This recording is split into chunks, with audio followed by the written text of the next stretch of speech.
Bonjour à toutes, bonjour à tous, j'espère que vous avez passé une très bonne soirée, une très bonne journée, peu importe. Plus besoin d'introduction, allons-y directement. Les 6 mauvaises raisons pour lesquelles se marier. Aujourd'hui, je ne sais pas si vous avez remarqué, mais le mariage, c'est le buzz du moment. Il faut faire la dernière des photos, il faut que tu aies le plus beau des mariages, il faut que vous puissiez poster dans vos réseaux couple goals, black couple, love couple, couple in love, etc., etc. Le mariage, vous en voyez tous les jours. Mais est-ce que vous connaissez le taux du divorce? De moi à vous, de toi à moi, de nous à nous. Alors, je reçois énormément de questions par rapport au mariage. Des mails, je reçois beaucoup de DM, de messages privés par rapport au mariage. On me pose la question, on est là, on t'a connu, on a su que voilà, avant tu étais célibataire, que maintenant tu es marié. Comment as-tu fait pour te marier? Comment tu as fait pour savoir si c'était le bon? Et donc voici les mauvaises raisons de se marier. Vous savez, on est dans une société où il y a 2 groupes. Le groupe d'appartenance, le groupe de référence. Lorsque nous sommes conscients que voilà, nous sommes dans un groupe d'appartenance et que nous voulons faire partie du groupe de référence, eh ben on regarde à toutes ces valeurs-là qui sont le mariage, qui est une valeur qui est noble. Bien sûr, je ne suis pas contre le mariage, je suis même pour. Mais marions-nous bien.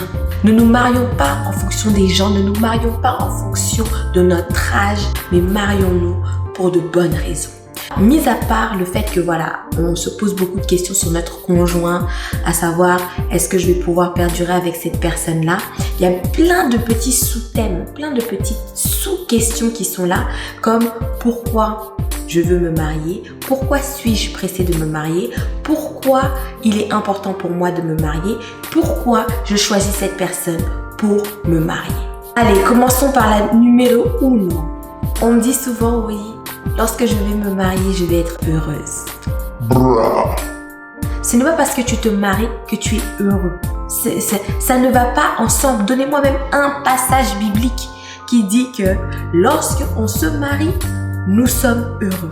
Ou même qu'on se dit que le mariage va nous rendre heureux.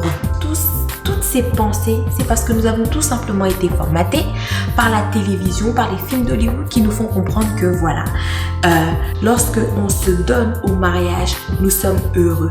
Or que être heureux, c'est bien plus profond que ça. Une personne qui arrive à être heureux, soit seule, c'est une personne qui sera doublement heureuse en mariage. Mais si déjà toi-même, ton corps, comment tu te regardes tous les jours, tu ne te trouves pas heureuse, tu ne te sens pas heureuse en étant seule, à combien plus forte raison tu seras malheureuse lorsque tu seras entourée d'autres personnes? Il y a beaucoup plus de bonheur à donner que de recevoir. Vous vous rendez compte? Là où dans ce monde, on nous dit que il faut qu'on nous donne, il faut que nous recevons ces choses-là pour être heureux.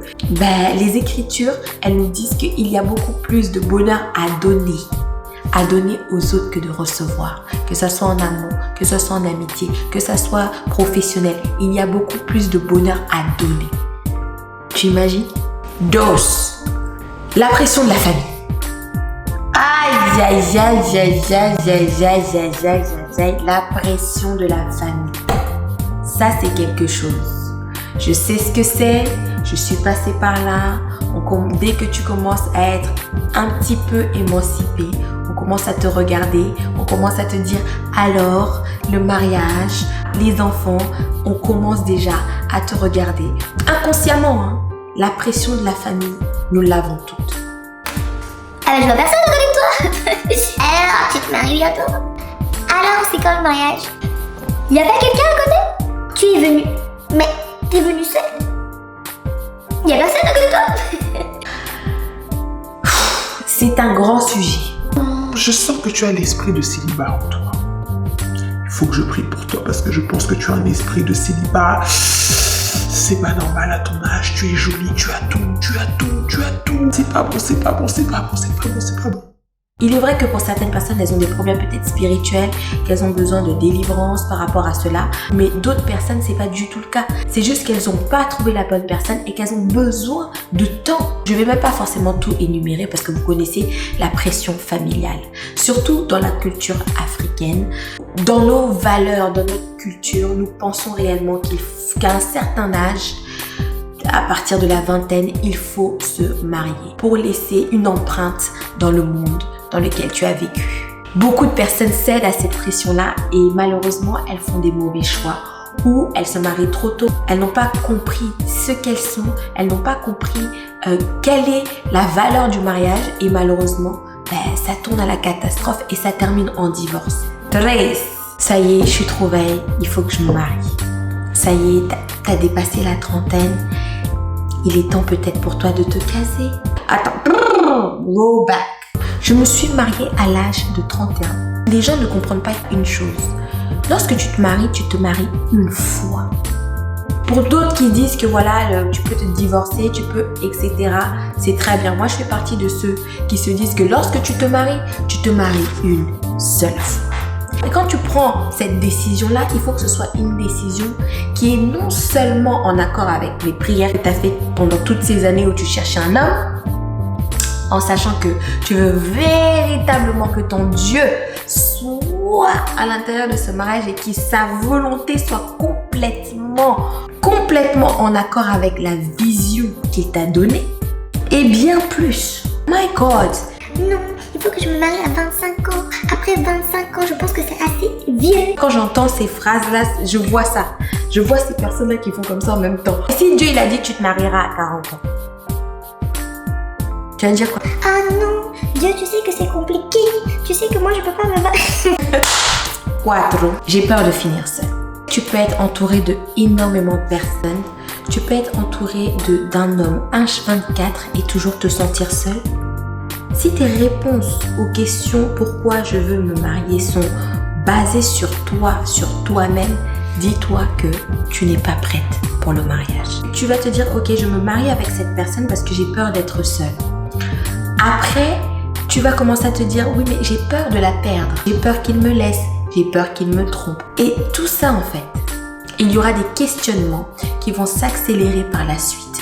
Donc, se dire que je fais cet acte-là en fonction d'une peur, en fonction de la solitude et de tout ce qui rapporte à soi, dis-toi, cesse que ça ne sera pas fini. Ce ne sera pas fini. 5. Je veux guérir des blessures de mon passé.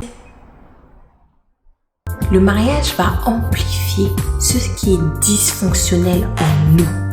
Les gens ne comprennent pas cela. C'est que le mariage, en tout cas, de Dieu, c'est deux personnes qui s'allient pour qu'elles puissent aller ensemble, se céder, se tirer vers le haut afin de pouvoir entrer dans son ciel, afin de pouvoir entrer dans son paradis.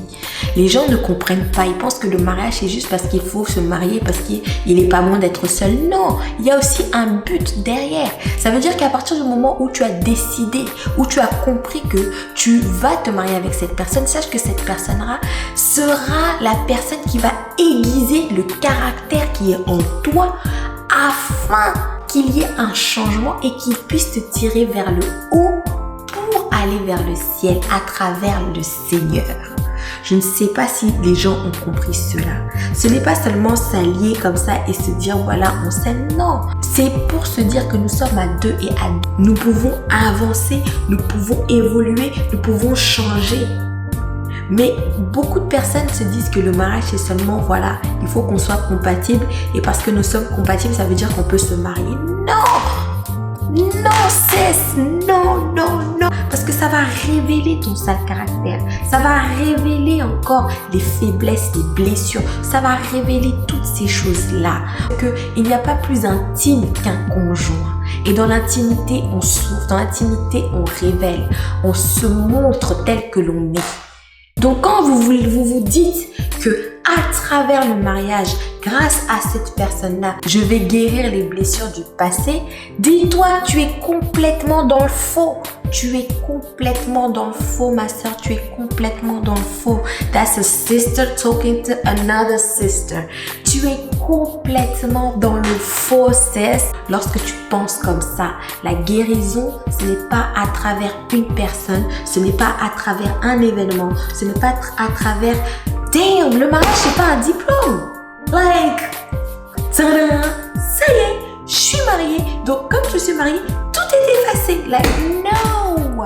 C'est pour pouvoir avoir des relations sexuelles sans péché. And I die. Donc, toi, tu as décidé de te marier pour pouvoir avoir des relations sexuelles sans péché devant Dieu. Là, vous êtes en train de rigoler. Là, je sais qu'à ce moment précis, tu es en train de rigoler. Mais je vous dis la vérité, vous serez étonnés du nombre de personnes qui sont prêtes à sauter le pas pour cela. Bien sûr, nous parlons à toutes ces personnes qui croient en Dieu et qui veulent respecter ces écritures-là et qui veulent faire en sorte de faire les choses selon les écritures et la parole de notre Seigneur Jésus-Christ. Donc toi, tu vas choisir une personne toute ta vie parce que voilà, tu veux être capable de coucher avec cette personne-là. Et après, I don't see any sense. That doesn't make any sense for me. I don't get it. I do not understand it. Like, please tell me more about that because this is crazy. Crazy. La folie. Donc, tu fais ça en fonction de ça. Bro. Really? Next. Le sujet du mariage me fatigue parce que en réalité, il y a tellement de paramètres, tellement de choses qui rentrent en compte que c'est pas une vidéo de 10 minutes qui va vous énumérer, qui va vous dire ce qu'il faut faire ou ce qu'il ne faut pas faire. La réalité, c'est que il faut que tu arrêtes et que tu sois sincère avec toi et que tu sois lucide dans tes choix. C'est surtout ça. J'espère que vous avez aimé. Très gros bisous et je vous dis à plus tard.